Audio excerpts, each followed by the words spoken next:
Hello दोस्तों, स्वागत है आप सभी का हमारे यूट्यूब चैनल आरपी ट्रिक्स में। तो दोस्तों, हम आज आपके लिए साइंस के 20 इंपॉर्टेंट क्वेश्चन लेकर आए हैं। दोस्तों, यदि हमारी वीडियो आपको पसंद आए तो हमारी वीडियो को लाइक करें और चैनल को सब्सक्राइब करें। दोस्तों, सब्सक्राइब के नीचे एक बेल आइकन का बटन है दोस्तों, उस पर ज़रूर क्लिक करें, जिससे क्या है कि आपको हमारी वीडियो का नोटिफिकेशन मिलता रहे। तो चलिए दोस्तों, हमारा पहला क्वेश्चन है बल का मात्रक होता है। तो बल का मात्रक क्या होता है दोस्तों? बल का मात्रक न्यूटन होता है। ये न्यूटन आया कैसे दोस्तों? क्योंकि बल बराबर होता है एम ए। तो एम जो होता है हमारा मास होता है, जिसको हम किस में मापते हैं? केजी में। और ए होता है जो त्वरण होता है दोस्तों। यहाँ से हम इसका मात्रक निकाल लेंगे तो दोस्तों हमारा न्यूटन आएगा। ठीक है। इसके बाद दोस्तों हमारा अगला क्वेश्चन है, दो सतहों के मध्य लगने वाला बल जो गति का विरोध करता है कहलाता है। तो दो सतहों के जो मध्य जो बल लगता है दोस्तों, वो कौन सा बल लगता है दोस्तों? घर्षण बल। ठीक है। ये दोस्तों घर्षण बल होता क्या है? घर्षण बल होता है दोस्तों कि दो सतहों के मध्य जो गति का विरोध करे। जैसे हम किसी सड़क पे चल रहे हैं तो हमारे और सड़क के बीच में एक बल लगता है दोस्तों, घर्षण बल। वो क्या है कि गति का विरोध करता है। जैसे साइकिल चल रही है तो हम जैसे ही ब्रेक लगाते हैं तो दोस्तों घर्षण बल के कारण ही हमारी साइकिल रुक पाती है, वरना हमारी साइकिल फिसल जाएगी। ठीक है।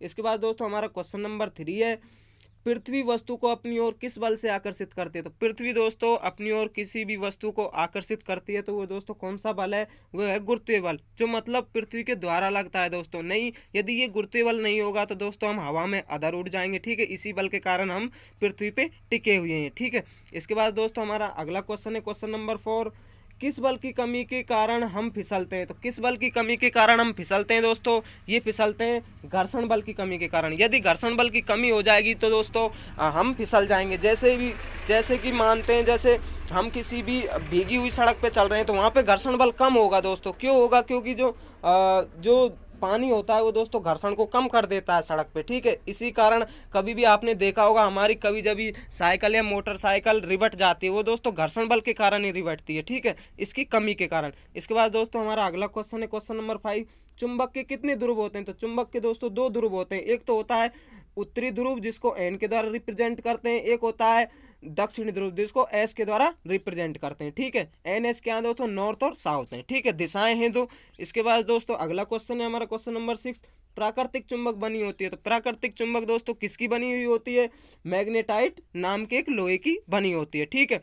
इसके बाद दोस्तों हमारा अगला क्वेश्चन है, क्वेश्चन नंबर 7, दिशा सूचक यंत्र कहलाता है। तो दिशा सूचक यंत्र दोस्तों क्या कहलाता है? कंपास। कंपास होता क्या है दोस्तों? कंपास होता है जो दिशा का पता लगाता है। जैसे दोस्तों एरोप्लेन उड़ रही है तो एरोप्लेन चलाने वाले जो वो होते हैं ड्राइवर, जिनको हम दोस्तों कहते हैं, तो वो दोस्तों दिशा का पता कैसे लगाते हैं? दिशा का पता इसी कंपास के द्वारा लगाते हैं कि हमारा जो प्लेन है किस दिशा में जा रहा है, तो वो दोस्तों कंपास यंत्र के द्वारा ही पता लगाते हैं। इसके बाद दोस्तों हमारा अगला क्वेश्चन है, क्वेश्चन नंबर 8, चुंबक के समान ध्रुवों में पाया जाता है। तो चुंबक के दोस्तों दो ध्रुव होते हैं, एक होता है एन ध्रुव, एक होता है एस ध्रुव। मान ली दो चुंबक हैं एन एस वाली। ठीक है। यदि इनके समान ध्रुव यानी एन एन दोनों मिल जाएंगे तो दोस्तों वहां पे क्या होगा? प्रतिकर्षण होगा। ठीक है। और यदि एन एस दोनों मिल जाए तो यहाँ पे दोस्तों क्या होगा? आकर्षण। ठीक है। इसीलिए समान ध्रुवों में क्या पाया जाता है दोस्तों? प्रतिकर्षण पाया जाता है। चलिए दोस्तों, इसके बाद हमारा अगला क्वेश्चन है, विद्युत के तार बनाने में क्या काम में लिया जाता है? तो विद्युत के तार बनाने में दोस्तों हम ज्यादातर किसका यूज लेते हैं? तांबा का, क्योंकि इसका दोस्तों जो प्रतिरोध होता है यानी रेजिस्टेंस होता है वो बहुत कम होता है औरों के अलावा, इसीलिए हम तांबे का उपयोग करते हैं। इसके बाद दोस्तों हमारा अगला क्वेश्चन है 10, विद्युत बल्ब का फिलामेंट बना होता है। तो विद्युत बल्ब का जो फिलामेंट जो बना होता है दोस्तों, जो गूंज लगी होती है बल्ब में, वो दोस्तों किस नाम की धातु से बनी हुई होती है? टंगस्टन नाम की धातु से। ये दोस्तों इसका रेजिस्टेंस बहुत कम होता है, ये धारा बहुत कम खाती है। ठीक है, इसीलिए इसका उपयोग किया जाता है। इसके बाद हमारा क्वेश्चन नंबर 11 है दोस्तों, भारतीय परमाणु विज्ञान के जनक कौन थे? तो भारतीय परमाणु विज्ञान के जनक कौन थे दोस्तों? डॉक्टर होमी जहांगीर भाभा। ठीक है। इसके बाद चलिए दोस्तों हमारा अगला क्वेश्चन है 12, हवाई जहाज की उड़ान को किसके द्वारा नियंत्रित किया जाता है? तो हवाई जहाज की जो उड़ान है दोस्तों, जब हेलीकॉप्टर या हवाई जहाज उड़ता है तो दोस्तों उसकी जो उड़ान है उसको नियंत्रित करने के लिए किस यंत्र का उपयोग किया जाता है? किसके द्वारा वो नियंत्रित की जाती है? ये दोस्तों होता है एयर ट्रैफिक कंट्रोल। ठीक है, ATC, एयर ट्रैफिक कंट्रोल। इसके बाद दोस्तों हमारा अगला क्वेश्चन है, पृथ्वी का कितना भाग जल से घिरा हुआ है? तो पृथ्वी का कितना भाग जल से घिरा हुआ है दोस्तों? 3/4 भाग जल से घिरा हुआ है। बाकी मतलब 1/4 भाग पर पानी नहीं है और 3/4 भाग पर पानी है दोस्तों। ठीक है। इसके बाद दोस्तों हमारा अगला क्वेश्चन है, वायुमंडल में कौन सी गैस सर्वाधिक पाई जाती है? तो वायुमंडल में कौन सी गैस सर्वाधिक पाई जाती है दोस्तों? नाइट्रोजन। नाइट्रोजन सबसे ज़्यादा वायुमंडल में पाई जाती है। इसके बाद दोस्तों अगला क्वेश्चन है, जल का क्वथनांक कितना होता है? तो जल का जो क्वथनांक कितना होता है दोस्तों? 100 डिग्री सेल्सियस। अब दोस्तों क्वथनांक होता क्या है? क्वथनांक ये होता है दोस्तों कि जब हमारा कोई भी जैसे मान लो जल है, वो कितनी डिग्री सेल्सियस पर उबल रहा है, मतलब उबलने की क्षमता, तो 100 डिग्री सेल्सियस पर दोस्तों हमारा H2O क्या है? उबलता है। तो इसका क्वथनांक कितना होगा दोस्तों?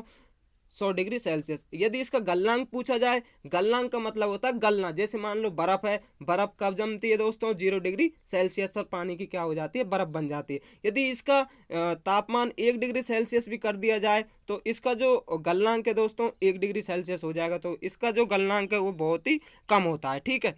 इसके बाद दोस्तों अगला क्वेश्चन है, प्रोटीन कौन सा तत्व पाया जाता है? तो प्रोटीन में कौन सा तत्व पाया जाता है दोस्तों? नाइट्रोजन पाया जाता है। ठीक है। प्रोटीन सबसे ज्यादा किस चीज में पाई जाती है दोस्तों? किस में पाई जाती है? दाल में। याद रखें दोस्तों। इसके बाद हमारा अगला क्वेश्चन है, रतौंधी रोग किस विटामिन की कमी से होता है? तो आंखों में जो दोस्तों धुंधलापन आ जाता है कभी कभी, तो वो दोस्तों किस विटामिन कमी के कारण होता है? विटामिन ए की कमी के कारण। ठीक है।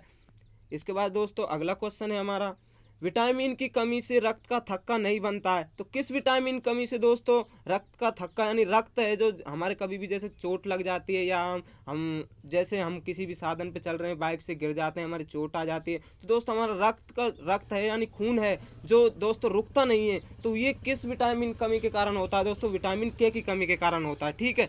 इसके बाद दोस्तों हमारा अगला क्वेश्चन है, प्रोटीन की कमी से कौन सा रोग होता है? तो प्रोटीन की कमी से दोस्तों कौन सा रोग होता है? क्वासियो और कोर। ठीक है। ये दोस्तों प्रोटीन की कमी से होने वाला रोग है। इसके बाद दोस्तों वीडियो का लास्ट क्वेश्चन है दोस्तों, कौन सी विटामिन रोग प्रतिरोध क्षमता बढ़ाती है? तो कौन सी विटामिन है जो दोस्तों रोग रोधक प्रतिरोधक क्षमता बढ़ाती है? तो वो है दोस्तों विटामिन सी। विटामिन सी दोस्तों संतरा, नींबू आदि में पाई जाती है दोस्तों। दूध एक ऐसा वो है दोस्तों पदार्थ है जिसमें सारी विटामिन पाई जाती हैं, जबकि विटामिन सी है जो अनुपस्थित रहती है। ठीक है।